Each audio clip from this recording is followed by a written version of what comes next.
So the course is about the origins of money and central banking, monetary policy, fiscal policy as well. And it's not just about their origins, but also about what good there was about them already in the 18th century, 19th century. How has financial development helped general economic development in Western economies? Another thing that we're going to look at is financial crises themselves. So we're going to look at how frequent they have been in the past, whether they've become more frequent or not, and of course their causes, and are there any parallels that can be drawn between past financial crises and more recent ones.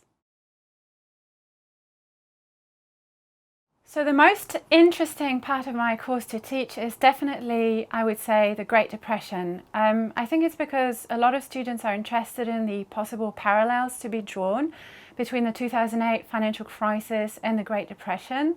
And a lot of students actually wonder about the role of credit in making booms and bubbles possible and in worsening financial downturns. And so we're going to look at the role of credit, but we're also going to look at the role of monetary policy. Does monetary policy actually make things worse? Did it make it more likely for the Great Depression to occur in the same way as monetary policy might have made the 2008 crisis more likely? And we're also going to look finally at the role of globalization, because globalization makes economies much more interconnected. They might make financial crises more likely, but they definitely make financial crises more severe. That's something that we saw in the 2008 crisis, but we also saw it very much in the Great Depression already in the 1930s, because globalization was already part of the world back then.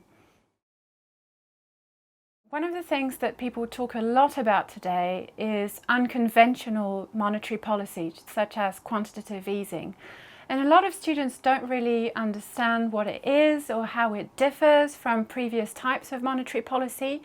And they also wonder about whether it is an appropriate way of countering financial crises, of answering them, and of dealing with the risk of future financial crises as well. And so one of the things that the course is going to look into is precisely those responses to financial crises, so not just the causes of financial crises, but also their responses, and see what would be potentially appropriate monetary policy. And I think there's a lot that we can learn from the past, and not just from the 20th century, but also even from the 19th century, about what can be done to efficiently deal with a financial crisis and also mitigate the risks of moral hazard, i.e. the risk that another financial crisis is going to occur in the future.